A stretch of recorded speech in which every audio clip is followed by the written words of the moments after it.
A thread by Brian Cates. You know how a jet fighter launches chaff to throw the enemy off the target? I'm halfway convinced it was the Trump team itself in the White House sending out people to be anonymous sources spreading these OMG Kushner is an idiot stories in the fake news media. Trump is a master of information warfare. If anybody started putting two and two together and snooping around at what Kushner was up to, I can totally see the White House sending people out to anonymously seed the media with stories like this. From Spectator.us, the Kushner conundrum. Kushner does seem to listen to different ideas, but conservative members of the administration have learned not to cross him. All the anonymous sources were in agreement. This Kushner guy is just benefiting from having married Trump's daughter. He's in way over his head, has no clue what he's doing. From CNN.com, Jared Kushner is profoundly clueless. His vacant interview with Axios lays bare this senior advisor's real qualifications. He married a Trump and his father-in-law likes him, writes Jill Filipovich. Kushner's here, Kushner's there, Kushner's everywhere, from VanityFair.com. That's their problem, how Kushner let the markets decide America's something or other. First-person accounts of a tense meeting at the White House in late March suggest that President Trump's son-in-law resisted taking federal action, blah, blah, blah. Something bad about Kushner.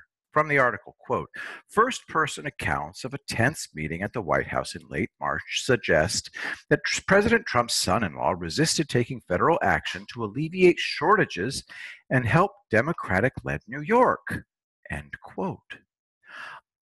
Anonymous sources attending White House meetings.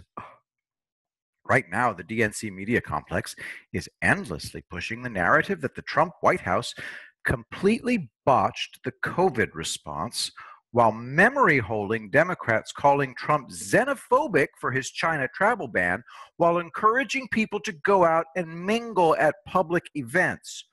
So here's Vanity Fair with a new story where Kushner plays the main villain. As usual, all the anonymous sources are White House connected. They were present for this meeting and are pointing the finger at Jared for coldly casting New York State into the wilderness. Anonymous sources claim to be at meetings where they tell media outlets inflammatory things were said, whether it's dead U.S. soldiers being suckers and losers, or Cuomo didn't do enough to get New York PPE, so that's their problem. It's never somebody on the record. Over a dozen people on that trip to France, several who were at the locations at the time Trump supposedly called dead U.S. soldiers suckers and losers, have gone on the record to deny this happened. Even fierce Trump critics who were present, such as Bolton, deny that it occurred. Every single smear of Kushner is also like this. It's anonymous people refusing to go on the record while saying inflammatory things about this key Trump advisor that they know the fake news media will leap to publish and launch narratives and news cycles based on it. Sometimes it's just rank jealousy motivating this. Not everybody brought into the White House in 2017 is in Trump's inner circle. There are an awful lot of people who want to be in that inner circle that are not. White House infighting can be savage for this reason. No matter what their job title might be, very few people in the White House are inside the inner circle that has the full picture of what the president is doing and where and how. And I'll prove this with a list of names. McMaster, Kelly, Mattis, Bolton, all used to be there. Had any of the four people in that list caught wind that Trump and Kushner had half a dozen Arab countries in secret peace negotiations with Israel, something that would cause a vast paradigm shift in the Middle East, they'd have leaked it as fast as they could. McMaster, Kelly, Mattis, and Bolton all left because they were mad and disappointed that Trump was reducing the U.S. military presence in places like Syria, Afghanistan, and Iraq. They never had the full picture of what Trump and Kushner were actually preparing to roll out. If any of these war hawks had learned Trump and Kushner were creating an Israel-Arab League alliance, they'd have moved to sabotage that just as fast as they could. They didn't get the chance. For more than 20 years, the expected scenario was a growing U.S. military presence in the Middle East to counter the long-anticipated Iranian nuclear influence in the region, influenced backed by the Russians and the Chinese. Only the U.S. and NATO would be strong enough to counter it. But a new power is rising, a new player that can counter the Iran, Russia, China axis. Allied Arab countries in an alliance with Israel will counterbalance Iran and its sponsors. This is why F-35s are going to the United Arab Emirates.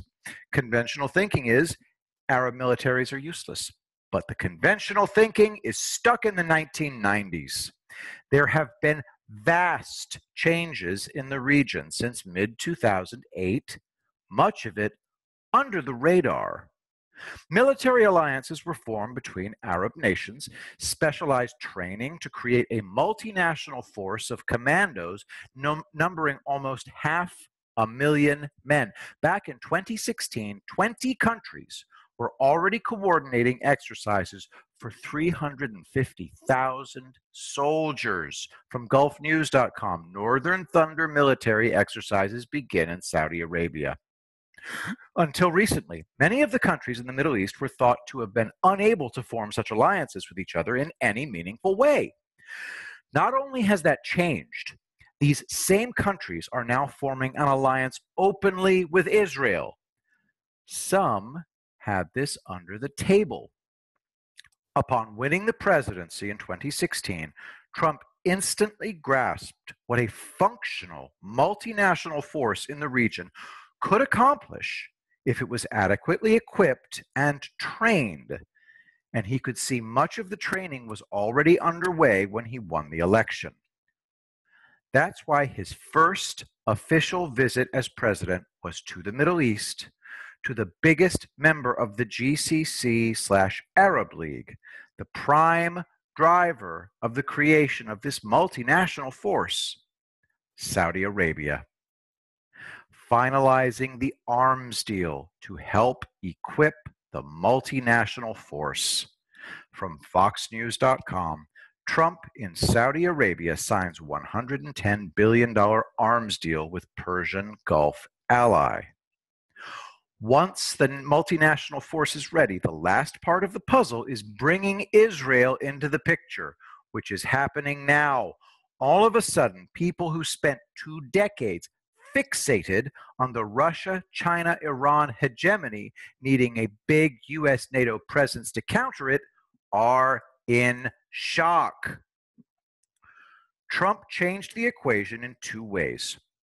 He's going to prevent Iran from going nuclear, and he's forging an alliance between Israel and the Arab nations so that they can together keep China, Russia, Iran in check in the region. Only now, very late in his 4th year as president, have the departed Mattis, Kelly, Bolton, and McMaster figured out where Trump was really taking things, what Trump and Kushner were actually up to. And it's too late. It's far, far too late to stop it. What's that hand I see there? If Trump always intended to take things here, why did he bring McMaster, Kelly, Mattis, and Bolton into the White House in the first place? That's a good question. Here's the answer. If, from the moment he entered the White House, Trump had said, I'm going to form an alliance between Israel and the Arab nations to counter Iran, and then I'm going to pull 95% of the U.S. forces out of the region. The military-industrial complex would have gone apeshit on him. These negotiations took years with these Arab countries. You don't work out the details to pull off something like this in just a few months, a tectonic paradigm shift of this magnitude. So Trump needed cover while this happened behind the scenes.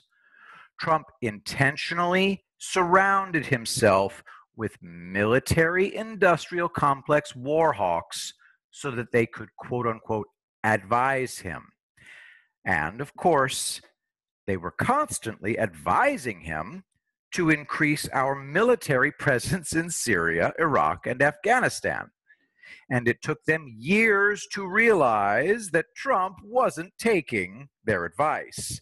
First, McMaster left in a huff. Then, when Mattis demanded that Trump send more U.S. troops to Syria, but Trump announced he was withdrawing troops instead, Mattis quit. Then Kelly left, and Trump brought in Bolton, the ultimate Iran war hawk, to provide cover for another year. Finally, Bolton, too, realized Trump was not going to do as he advised, and he, too, made an angry exit from the White House. But by that point, Trump didn't need any more war hawk cover to hide from the MIC, military-industrial complex, what he was doing. And so here we are. Information warfare works if you're good at it. And Trump is very, very good at it. You won't know what he's really doing until he's ready for you to know. He will bring in people as cover. He will send out fake leaks. Yes, he will. Time for the gym. So here's my final thought as I end this thread. In his second term, after the overwhelming landslide mandate, look for Trump to ditch the fake hair and the orange tan. They will have served their purpose. He won't have any further need for them. You, yes, you, can help support Brian Cates' independent journalism and research and writing and stuff by making a small donation at paypal.com/paypalme/drawandstrike or paypal.me/drawandstrike, or you can go to Subscribestar link in the thread. And remember, I will be the greatest president that God ever created.